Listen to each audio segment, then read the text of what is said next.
Hello guys, I hope you all had an amazing Christmas. As it's New Year's Eve, I thought maybe a lot of you had basses for Christmas or have made the New Year's resolution to actually start playing again.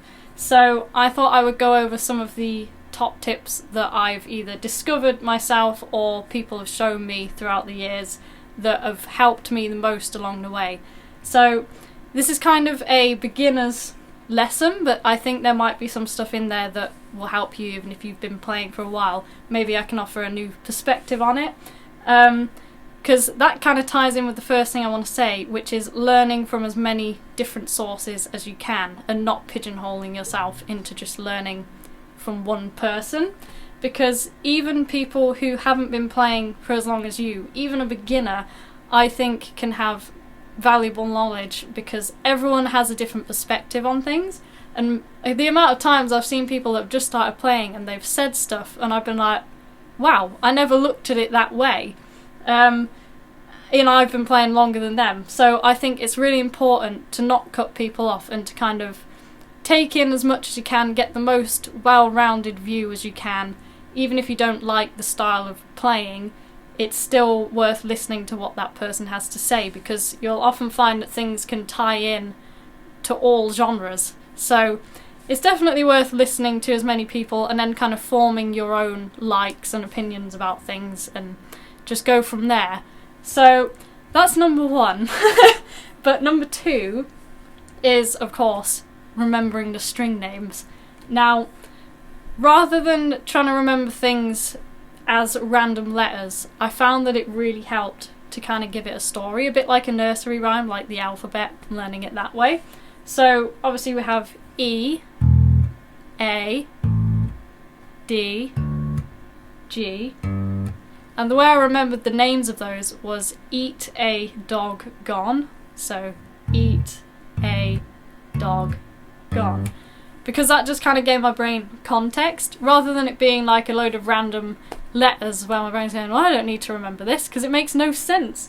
It actually gave it context and I could kind of fall back on that and go, it was that. And that really helped me to remember them, and it sped up that process a lot. And a lot of things in learning music can be that way, especially with theory and stuff like that. It's all about context. Certainly it has been for me, rather than trying to learn things just as they are. Give your brain a reason to remember them and kind of a reason to go, okay, yeah, I'm going to keep that there, and that actually makes sense, rather than being like, I don't know what this means, it's all a load of random stuff. So that's something that I found really helped me remember that.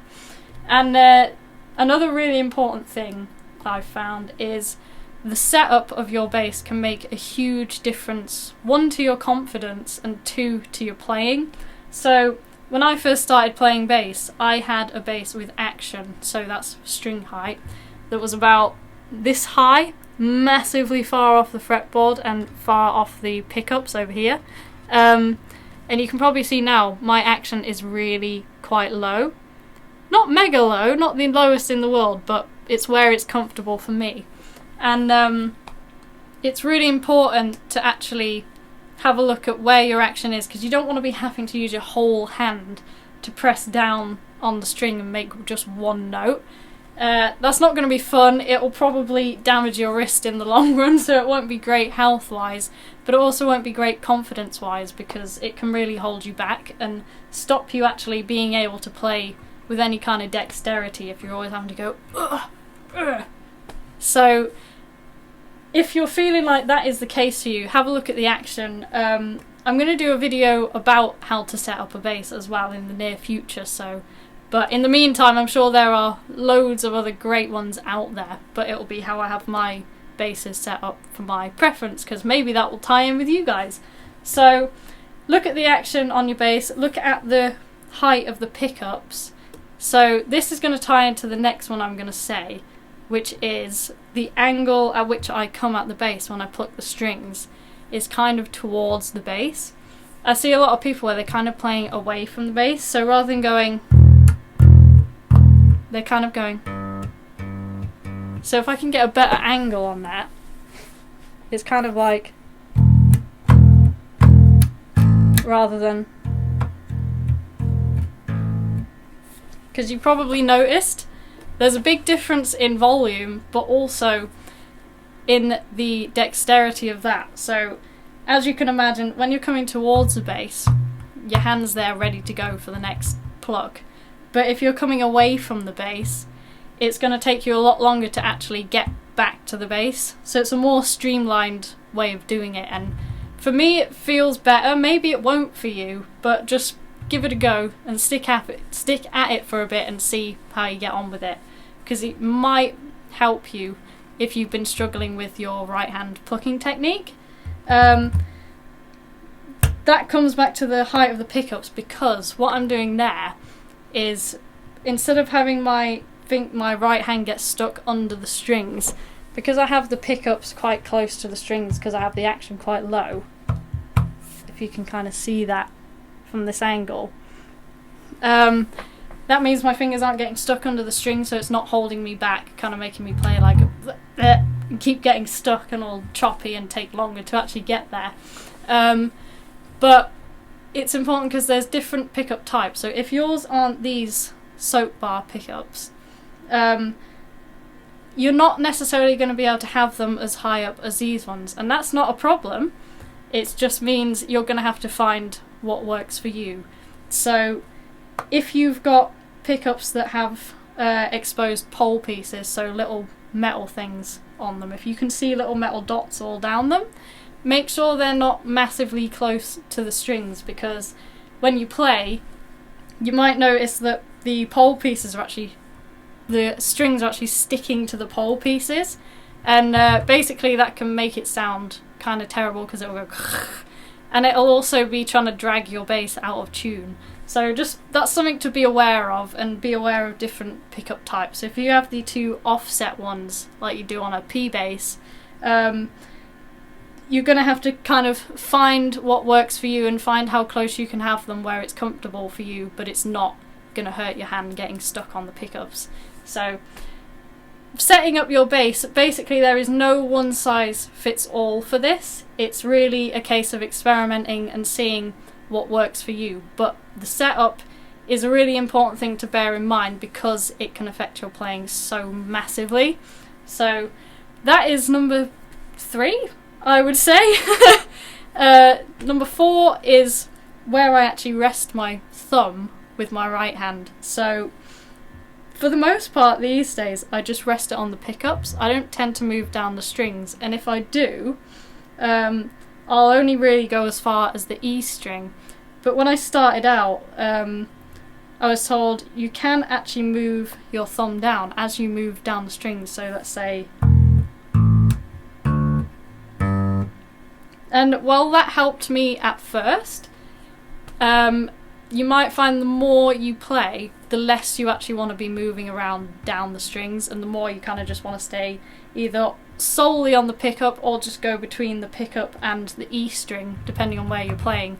Because, as you probably can guess, moving down the strings is going to massively slow you down in the long run. So if you're kind of playing something that's relatively fast, you don't want to be having to switch strings all the time.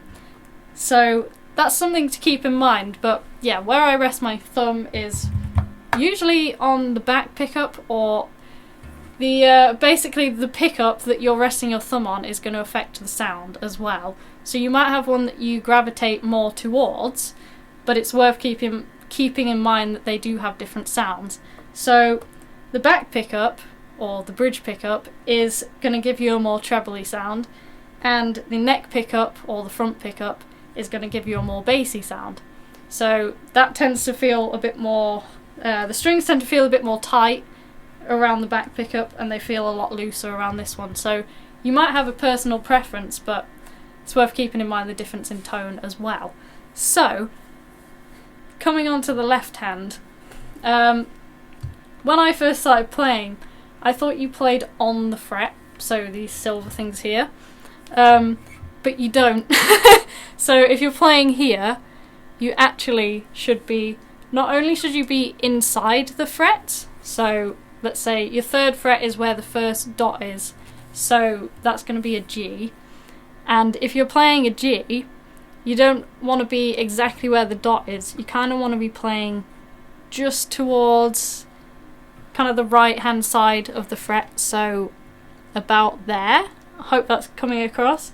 Rather than playing smack bang in the middle of the fret, you're kind of aiming for the right hand side of that fret. So within that square, the right hand side of the square. Because that's going to give you the clearest sound. Rather than... the further you are there, the less buzzy it's going to be, basically. So, I don't know what number we're on now, we're flying away. The other thing is, I don't tend to play on the tips of my fingers, and I'm not sure of many people who do. I play on the flats of my fingers, and knowing that I didn't have to play on the tips of my fingers actually helped me a lot, because you can play just as well and it sounds just as good, and to be honest, I think most bass players do play on the flats of their fingers, so rather than having to play like this, you can play flat like that. So instead of going it's more like just flat. Which brings me to the next thing, avoiding something I call spider fingers. Now this looks like this. If you're playing chromatically up here, spider fingers is where your fingers do this.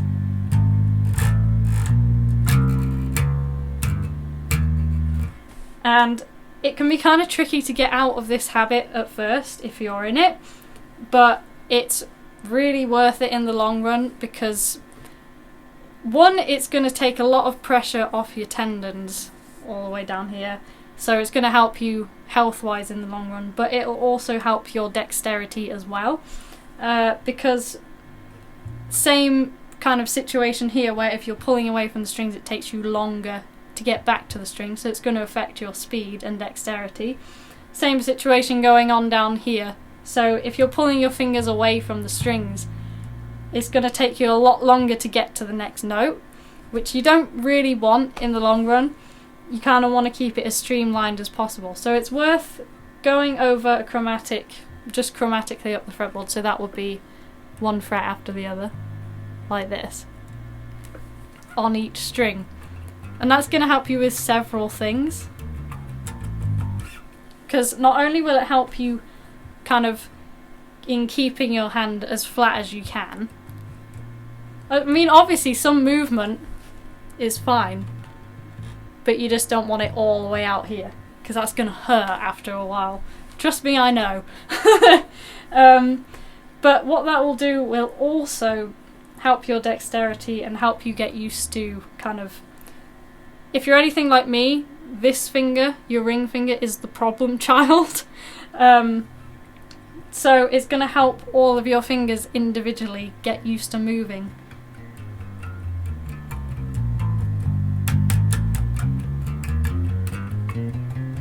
And it'll also help clean up your playing, so try really not to blur the notes together. Like,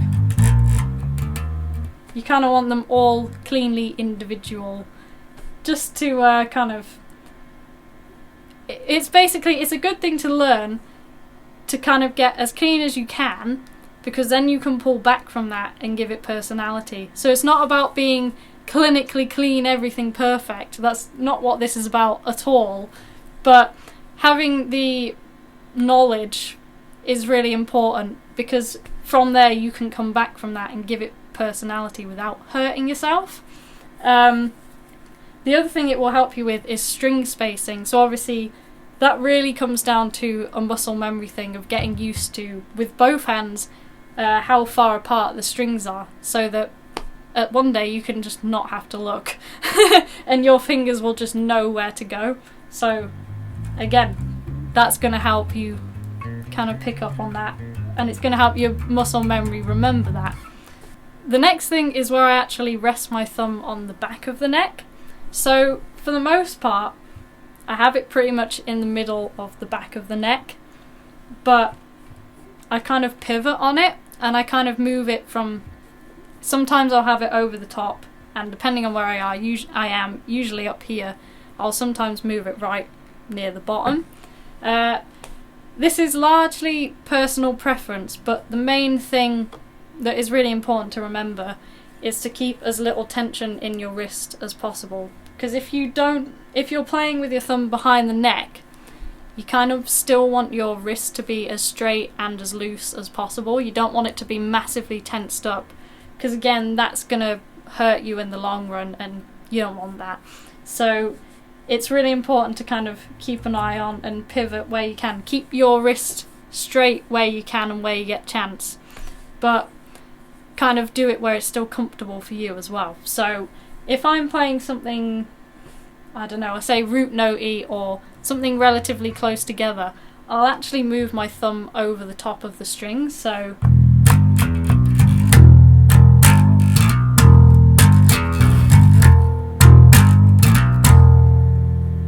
but if I'm playing something that's more spread apart, I'll move it to the back of the neck. So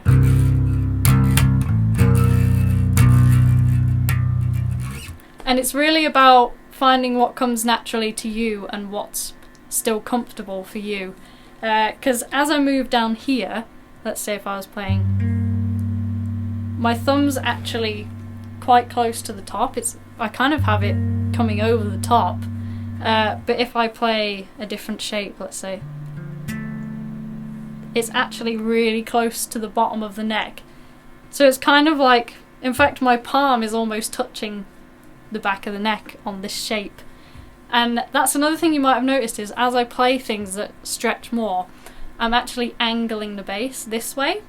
Now, you might not find this helpful, but I found it massively helpful, because if you're trying to stretch this way, that's great, and it's really good to do it kind of to the best of your ability without moving quite so much. But it's really nice to be able to angle this way, because it's actually taking pressure off. At least for me, it's taking pressure off this part of my arm. So I'll actually angle the bass. If I've got a big stretch coming up, my arm almost comes around this way. So it's just kind of something to maybe try and get into the habit of if you can. But if it's not comfortable for you and it doesn't work, then don't do it, because the important thing here is to kind of be able to still play in 10 or 20 years and not have hurt your arm, basically.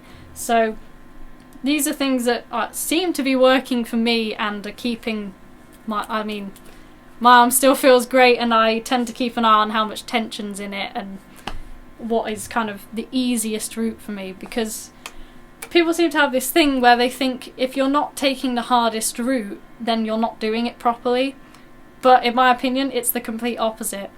The easiest, you kind of want your body to be doing the easiest amount of work it can, because there's no point in working harder for something that you can get the same results with less kind of strain.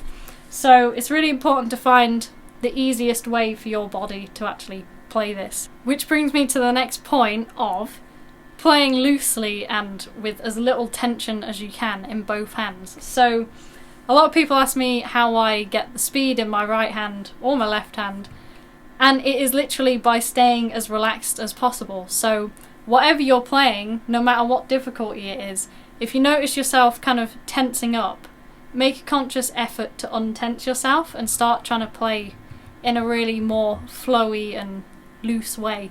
You don't want any tension in your fingers particularly, or your wrists especially, because it actually will affect the sound of the music as well. So if you play in a really flowy way, like you kind of don't want to be going, it wants to be more like, see how it's really kind of loose on the wrist and on this wrist as well. Coming to slap bass, actually I have a video on the basics of slap bass, so if you fancy checking that out, feel free. But yeah, largely it's about just kind of keeping tension to a minimum, because it actually will make you play better rather than worse. Even though it sounds kind of backwards, as if you'd sound really sloppy, it doesn't. It's more flowy that way, which in my opinion sounds much nicer. So that's something that's really important to remember. But The next, and in my opinion one of the most important things, and all of these are important, I know I keep saying it, but this is massively important to me, is playing with confidence. Now, I've found if I start playing an instrument and I'm really unsure about it, which is natural, of course, it actually comes through in the playing, and my playing doesn't sound as good, even as a beginner. So I found that by playing confidently and kind of, even if I know I might not necessarily make the note, I might not play it perfectly, I still play it with conviction, because if you play something really tentatively, it tends to sound a bit kind of, well, it sounds that way, and that in turn can really knock your confidence, because you're thinking, well, I'm playing it right, but it's still not sounding good, and then you play even less confidently and the problem gets worse. So I found that kind of playing with conviction, playing confidently, and if you're not sure you're going to make a note, just go for it with everything you have, because the worst you can do is not make the note. The world isn't going to end, and it doesn't matter. It's normal. It happens to everybody, and there's nothing wrong with it. You can just correct it later. Whereas if you're playing something and you think, oh, I'm not going to make that note, and you kind of delay going to it, then, well, you're never going to make that note because you're not kind of really going for it. So it's really important when you're playing something to kind of play it with conviction from day one. Even if it doesn't sound amazing at first, of course it doesn't, there's nothing wrong with that, but it will sound a hell of a lot better than it does if you play in a really kind of reserved manner. So it's going to kind of, it'll help you in many ways, because the other thing I found is if I play without confidence and I kind of hold back on things, I don't remember the song as well, or I don't remember what I'm playing or the technique as well, because my brain's kind of going, well, I don't really know what this is, I don't really know what you're trying to do, so I might as well just throw that knowledge away because it's not important, clearly. But when I actually play with confidence, I'm going to my brain, yeah, we need to remember this, it's supposed to be this, and I'm kind of really going for it and really feeling it and playing with passion, I guess, and conviction. My brain goes, I see what you're trying to do, and it doesn't necessarily remember it straight off the bat always, but it will speed that up massively because it actually sees it as something important and to actually remember. So that's something that I've found helped in so many ways. It helped me actually solidify the technique side of my playing. It helped me solidify remembering what I'm playing, and it also helped me solidify the sound of what I'm playing, so actually having it sound good. It helped all around, so for me, playing with confidence right off the bat is one of the most important things, at least for me it was. So if you can, do your best to kind of play with conviction, even if you're not fully there yet, it doesn't matter, you'll get there, and you're kind of laying the path for your brain to know where to go from the start, rather than it having to go, both of you are kind of going, don't really know where I'm going and I'm not very confident, I'm not really going to try and make that note. Your brain's not going to know how to remember it or how to actually improve at it. So for me, playing with confidence massively helped. So I hope that helped you as well. But the other two kind of, in my opinion, slightly more minor things is, well, they are important but in a different context. So playing standing up and sitting down, because a lot of people play sat down for their whole life and then they get a gig and they turn up to the gig, they try and play, and they've never played stood up before, and the bass honestly looks like a different instrument and feels like a different instrument. It's amazing how different it feels to play sat down compared to standing up. So if you can play a mixture of both, that will stand you in good stead in the long run, because it's really important to know how to do both if you plan to play standing up, because it feels massively different. Your muscle memory will be slightly different for both, and it looks different as well, which might sound weird because going from this to this is kind of hard to imagine how different it can look, but trust me, it does. But you kind of get used to it and your brain kind of learns over time to just kind of go, meh, that's what it is, I know what this is. So that's another thing, and also kind of practicing playing without looking. So that kind of sounds like a novelty factor thing, but it's going to massively help your muscle memory. Again, I know I keep saying that, but it's so important. So I'm not talking you have to be able to play blindfolded all the time at all times, although that would be great if that means you're doing well on the muscle memory front.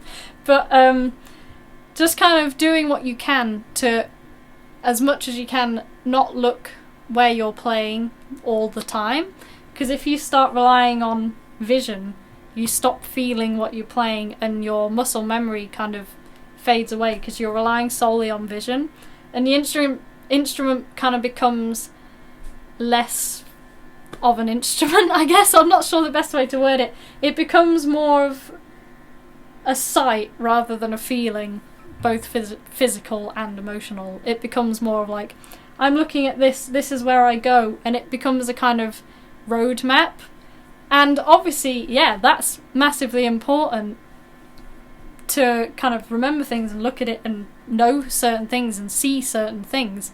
But having the instrument be only that is kind of a hindrance in my opinion. So it's important to be able to do both, so you can kind of turn away and still have that mental image of what's going on with this hand and know where you're going without having to kind of rely on your eyes only. Because it'll just help you get more into the music as well. If you don't have to rely so heavily on analysing where you're going, you can just kind of fade away into it. But seeing things like that on the fretboard kind of ties in with how I remember songs, because I see things in shapes. But I'll go into that in further detail in a video not too long from now, which will be how I remember songs. Because to me that's a whole other kettle of fish, and kind of I want to be able to go more in depth with that and not worry too much about time constraints. But I hope this has kind of helped you, and if there's anything you actually want to kind of hear in another lesson, just let me know and I'll do my best to cover it. So again, if you're just starting out, or if you've made a New Year's resolution to pick up your instrument again, good luck, and I believe in you. Just keep doing it, play with confidence. You can do it. There's really no limits. I always see things as, if a human has done it, it's humanly possible. Which means I'm human, there's no reason I can't do it. And there's no reason you can't do it. So yeah, I hope this has been helpful. If there's anything else you want me to talk about, let me know. And thank you for watching, and have an amazing New Year. Happy New Year!